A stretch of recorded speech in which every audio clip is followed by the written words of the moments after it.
Semuanya diberkati Tuhan, amin.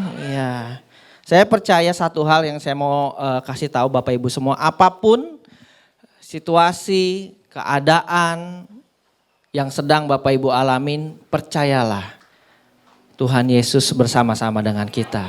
Amin. Dia ada, dia merasakan, ya bukan hanya mengerti, dia merasakan apa yang sedang kita rasakan saat ini juga. Dan dia mau bilang, I'm with you. Saya bersama-sama dengan kamu, nggak usah khawatir gitu ya, amin. Ya puji Tuhan. Ya hari ini kita mau bahas firman Tuhan. Saya percaya firman Tuhan hari ini pun bisa menguatkan kita semua, bisa memberikan kita selalu hal-hal yang baru gitu ya, buat kita semua. Nah, saya percaya Bapak Ibu selama mungkin beberapa minggu ini sudah banyak sekali Bapak Ibu dengar tentang tema kita di bulan ini, yaitu tentang spiritual disiplin ya, disiplin rohani gitu ya. Saya percaya udah banyak yang mengajarkan, baik itu di khotbah hari Minggu, di encounter sebelumnya gitu kan, bahwa seperti misalnya mengajarkan doa, ada yang mengajarkan bagaimana berpuasa kah, bagaimana kita merenungkan firman Tuhan, disiplin dalam membangun kehidupan saat teduh kita, bahkan juga bagaimana kita hidup kudus dan sebagainya. Saya percaya udah banyak sekali ya. Beberapa minggu ini Bapak Ibu belajar. Tapi saya hari ini hanya mau menegaskan. Saya mau menegaskan, mau mengingatkan kembali, mau memperkuat kembali bahwa hal-hal yang sudah diajarkan tentang spiritual disiplin itu adalah hal yang penting. Sama-sama kita katakan amin. Katakan penting. Ya, itulah sebabnya makanya saya kasih judul khotbah saya hari ini adalah VVIP. Waduh, biasanya kan kalau VIP ya, very important person gitu kan. VVIP, very important person gitu. Nah hari ini saya ganti personnya, yaitu dengan very important part.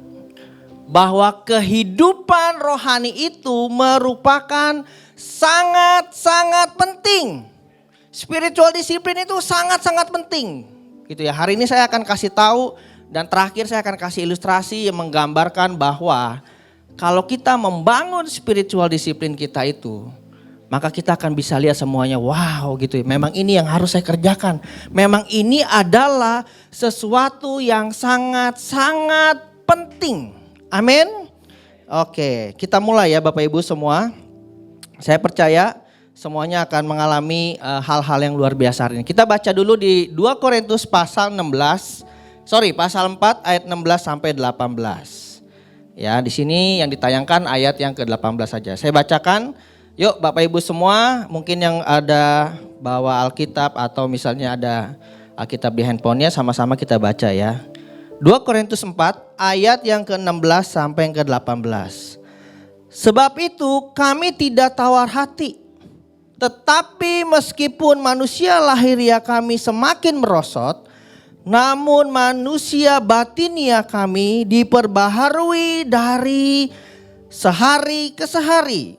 Sebab penderitaan ringan yang sekarang ini mengerjakan bagi kami kemuliaan kekal yang melebihi segala-galanya. Jauh lebih besar daripada penderitaan kami. Ayat 18 ini ya. Kita baca sama-sama Bapak Ibu. 1, 2, 3. Sebab kami tidak memperhatikan yang kelihatan, melainkan yang tak kelihatan.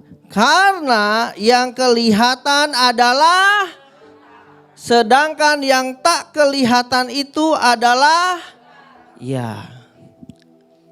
Bapak Ibu semua, Rasul Paulus waktu itu kirim surat sama jemaat Korintus. Gitu ya, dia kasih tahu. Dia pelayanan bagaimana dia dihina, dia dicaci maki, dia mengalami hal-hal sampai di penjara, bener gak? Sampai ada lagi dia tuh mengalami kapal yang karam saat pelayanan gitu kan. Banyak hal yang terjadi yang gak enak waktu dia melayani Tuhan. Waktu dia mengikut Tuhan banyak sekali hal-hal yang sepertinya secara kelihatan itu ini hal yang gak enak banget, menderita banget gitu kan. Tapi sampai akhirnya di sini di perikop yang terakhir ini di pasal 4 ini dia bilang dia menghibur gitu bahwa jangan tawar hati kalau sampai hal itu terjadi. Karena apa yang sedang dikerjakan, waktu kita melayani Tuhan, waktu kita mengikuti Yesus, itu dia bilang kita sedang memperhatikan yang, sebab kami tidak memperhatikan yang kelihatan, melainkan yang tak kelihatan. Karena yang kelihatan adalah sementara, sedangkan yang gak kelihatan itu adalah kekal. Jadi apa yang dia kerjakan, dia bilang semuanya itu gak apa-apa. Karena yang sedang dilakukan adalah sesuatu hal yang kekal. Jadi hari ini Bapak Ibu semua,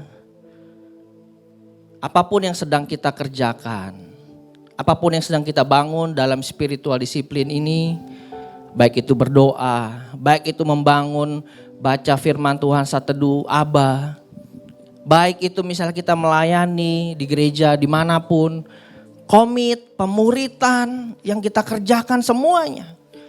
Mungkin itu sepertinya banyak hal, banyak yang mencibir, banyak yang membuat kita lemah gitu kan, lelah dan sebagainya. Tapi Bapak Ibu kita diingatkan sama Paulus bilang bahwa apa yang sedang kita kerjakan dalam hal-hal spiritual disiplin itu merupakan sesuatu hal-hal yang kekal, bukan yang sementara.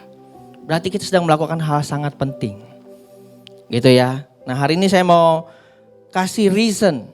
Kenapa sih spiritual disiplin ini harus kita lakukan? Kenapa spiritual disiplin ini sangat penting banget buat hidup kita sampai kita harus lakukan hal ini? Kenapa gitu ya? Yang pertama itu kita mau katakan yang tak kelihatan menentukan yang kelihatan. Sama-sama ya kita katakan 1, 2, 3. Yang tak kelihatan menentukan yang kelihatan. Saya kasih contoh. Bapak Ibu, sound system ini bisa nyala, bisa bersuara, lampu ini bisa nyala dengan terang, dengan kelihatan kita bisa pergunakan semuanya.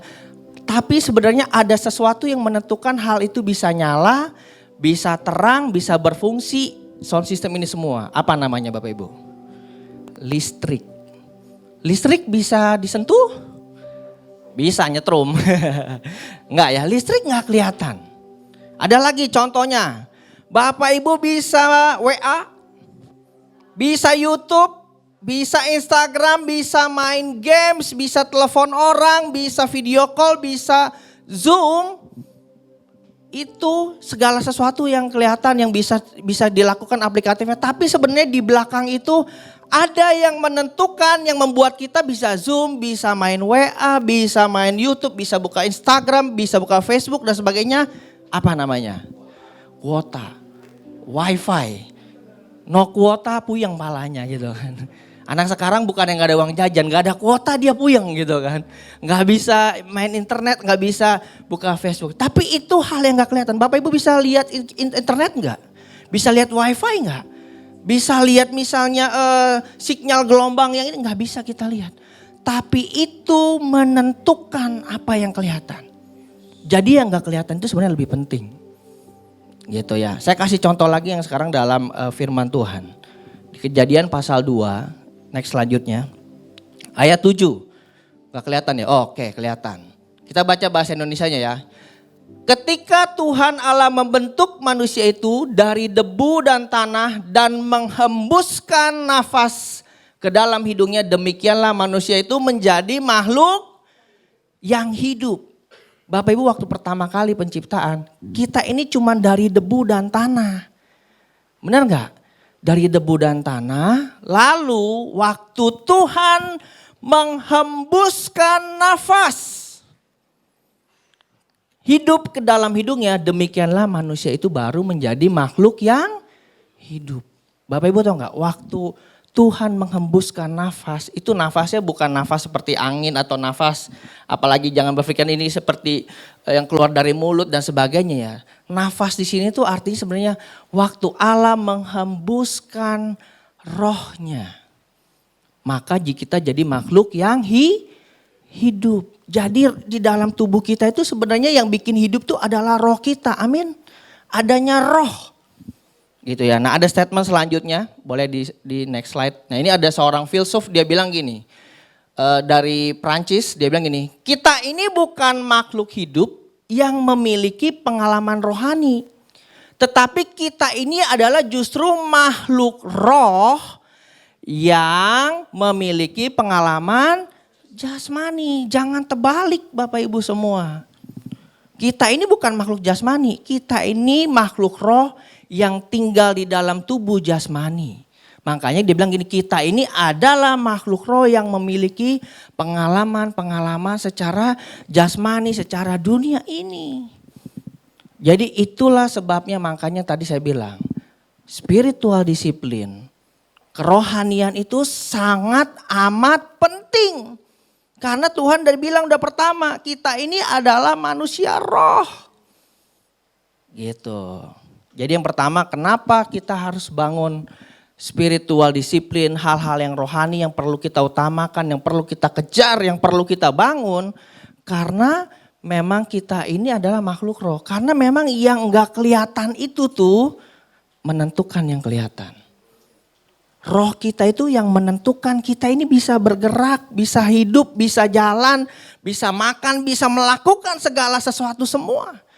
Kegiatan apapun yang kita lakukan itu disebabkan dari hal yang gak kelihatan, yaitu adanya roh kita. Itulah makanya kehidupan spiritual itu sungguh amat sangat penting. Gitu ya. Yang terakhir, wah gak banyak saya hari ini. Yang terakhir adalah bahwa kehidupan spiritual itu sangat penting karena yang kelihatan itu hanya sementara. Sedangkan yang tidak kelihatan itu kekal. Seperti Rasul Paulus tadi bilang bahwa yang kelihatan itu cuma sementara. Sedangkan yang tidak kelihatan itu adalah kekal. Bapak Ibu gak usah khawatir.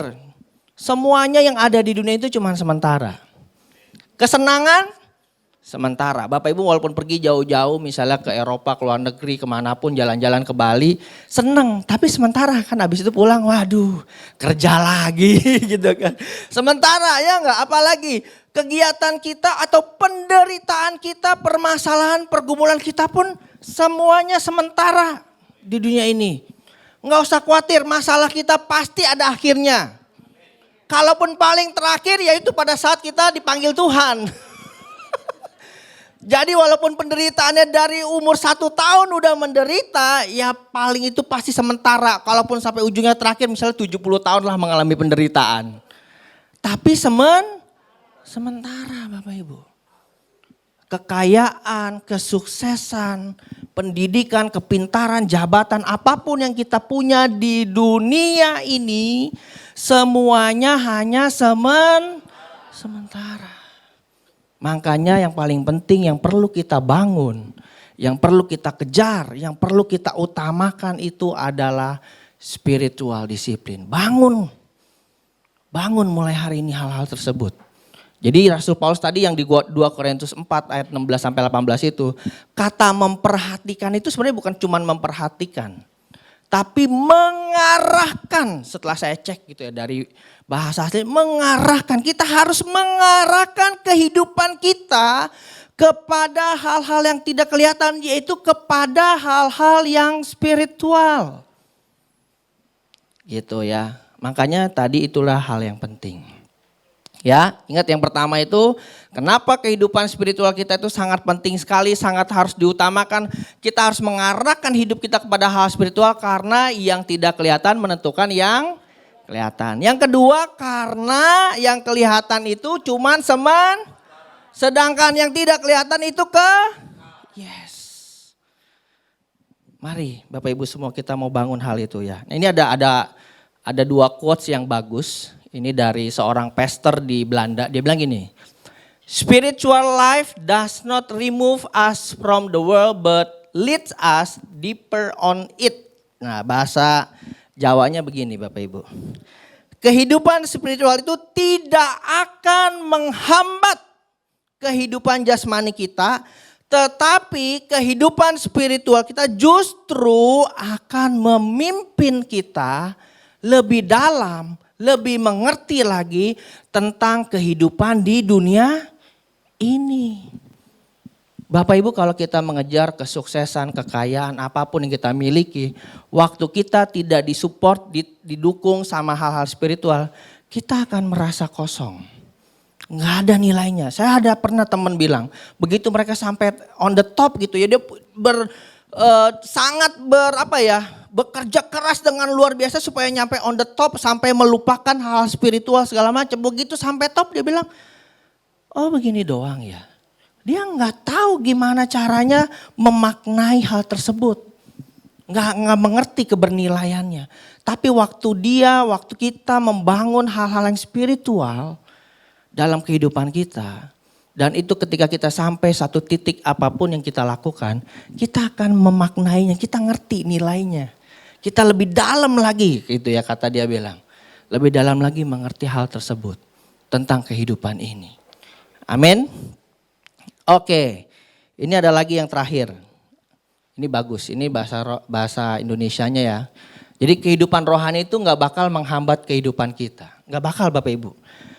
Bapak Ibu bangun kehidupan rohani, doa, saat teduh, baca firman Tuhan, berpuasa, terus apalagi misalnya komit, waktunya segala macam. Itu gak bakal menghambat cita-cita kita. Nggak bakal juga menghambat setiap apa yang kita inginkan, kita rindukan, apa yang sedang kita kejar dalam dunia ini nggak bakal menghambat. Berapa sih waktunya Bapak Ibu? Waktu kita mau disiplin waktu kita untuk saat teduh di pagi hari, paling berapa jam? Mungkin nggak nyampe hitungan jam, ya kan? Apalagi komit, kalaupun komit juga nggak setiap hari kan kita komit, bener nggak? Hanya paling seminggu sekali atau sebulan sekali ketemu onsite-nya. Terus apalagi Bapak Ibu? Ibadah kita hari Minggu paling menghabiskan waktu 2-3 jam, benar nggak? Hal-hal spiritual yang ada di dalam gereja yang sudah diprogramkan itu semuanya sebenarnya nggak bakal pernah mengganggu kehidupan jasmani kita. Jadi makanya benar-benar kita harus bangun ini. Justru saya bilang nih ya, kehidupan rohani kita justru akan memimpin kita memahami lebih dalam tentang dunia ini. Gitu ya, itulah sebabnya kita harus bangun ya. Nah, saya juga bilang gini, jadi setiap kehidupan rohani itu sangat mempengaruhi bagi kita yang melayani gitu ya. Memberikan kuasa, memberikan suatu dampak yang luar biasa ketika waktu kita melayani Tuhan, kita melayani dengan sungguh-sungguh. Tapi waktu itu kita bangun kehidupan spiritual kita, maka waktu kita melayani, pelayanan kita penuh kuasa. Penuh pengaruh, bisa berdampak semuanya. Dibandingkan kalau misalnya kita kehidupan spiritualnya nggak ada, tapi kita melayani. Itu kalau saya umpamakannya seperti orang tuh lagi nembak, tapi pelurunya peluru karet. Tapi jadi nggak menembus ke dalam rohnya. Tapi waktu kita melayani, kita bangun hidup spiritual kita, maka itu akan berdampak buat setiap orang-orang yang kita layani. Amin. Ya. Oke.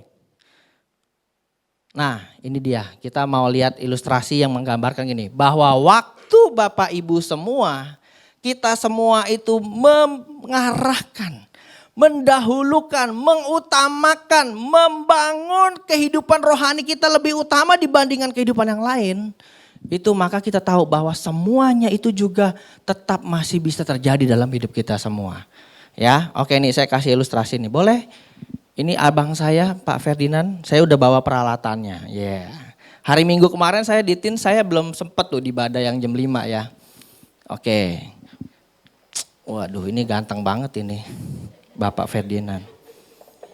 Oke Bapak Ibu semua. Menurut Bapak Ibu ini penuh atau kosong? Atau masih kurang penuh? Sudah penuh atau belum? Masih banyak ruang kosong, hampir penuh lah ya bisa dibilang ya, bener gak? Anggap aja lah penuh lah, karena kalau misal dipenuhin gak bisa ditutup, bener gak? Ini kelihatannya penuh, bener ya? Oke sekarang coba, kalau kita masukin lagi boleh Pak? Yang ini Pak, mungkin Bapak Ibu udah pernah ya melihat ilustrasi ini. Pak boleh dibuka Pak? Bapak diam-diam aja nih. Boleh dituangin Pak ke dalam sini Pak, oke. Iya biar kelihatan. Oke nggak apa-apa, terus. Oke stop. Bapak Ibu semua ini kalau segini kira-kira udah penuh belum? Sudah penuh belum? Belum. Nyaris. Nyaris penuh. Yang terakhir jangan, ganti lagi Pak, ada lagi yang ketiga. Iya, yang ketiga ada lagi saya bawa. Oh iya, itu dia. Ini beras yang harganya 10.000 per liter Bapak Ibu. Ya, terus. Oke, stop. Iya. Bapak Ibu tahu ini kalau misalnya diterusin waktu berasnya memenuhi semuanya penuh, benar gak? Benar-benar penuh. Saya mau kasih tahu Bapak Ibu. Boleh Pak? Terima kasih ya Pak. Saya mau kasih tahu Bapak Ibu semua. Bola-bola tenis ini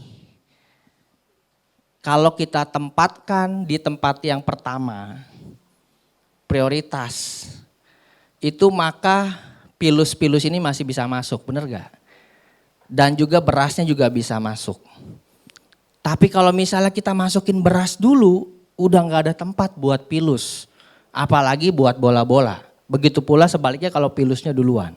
Artinya gini Bapak Ibu, waktu kita mengarahkan, mengutamakan, membangun hal-hal spiritual di tempat yang utama. Seperti bola-bola tadi. Komit, doa pagi, saat teduh, baca firman Tuhan, mendoakan orang. Semuanya yang berhubungan dengan hal-hal spiritual. Maka Bapak Ibu gak usah khawatir. Pilus-pilus itu menggambarkan mungkin. Bapak Ibu punya cita-cita, punya keinginan, mau jalan-jalan, mau ke luar negeri, mau misalnya punya penghasilan sekian, mau buka usaha A, B, C, D, mau kerja dan sebagainya. Masih tetap bisa enggak? Masih bisa. Waktu kita tempatkan hal-hal yang spiritual tempat yang utama. Bapak Ibu kita semua masih bisa meraih cita-cita kita yang secara jasmani yang kita impikan. Dan beras-beras tadi yang menggambarkan hal-hal yang receh, yang benar-benar gak penting. Apa? Misalnya hal yang gak penting, ya hobi lah yang gak penting. Ngopi gak jelas, sekali 3 kali. Atau main YouTube sambil BAB. Penting gak? Gak penting kan? Masih bisa gak dilakukan? Masih bisa. Waktu kita membangun kehidupan rohani kita, mengutamakan hal-hal yang spiritual, mengarahkan hidup kita hal-hal yang spiritual, maka hal-hal yang sepele pun, yang gak penting pun masih bisa kita dapatkan di dunia ini. Jadi hari ini menggambarkan bahwa betapa pentingnya hal spiritual itu kita taruh di tempat yang pertama. Yang harus kita kejar, yang harus kita bangun, yang harus kita usahakan dengan sungguh-sungguh. Saya mau kasih tahu sekali lagi sebagai closing. Bahwa hal-hal yang spiritual tadi akan memimpin kita memahami, mengenal, mengerti dunia ini lebih dalam lagi. Jadi waktu kita mengutamakan hal-hal yang spiritual, maka kita semua sedang dipimpin oleh kuasa Roh Kudus untuk kita lebih memahami lagi tentang kehidupan dunia ini. Amin. Ya, mari Bapak Ibu semua di awal tahun 2023 ini, yuk kita bangun. Bukan cuma di bulan ini kita bangun hal-hal spiritual tadi. Tapi mari kita bangun itu setiap saat, setiap waktu. Bahkan sampai akhir hidup kita, kita terus bangun hal-hal spiritual ini. Amin.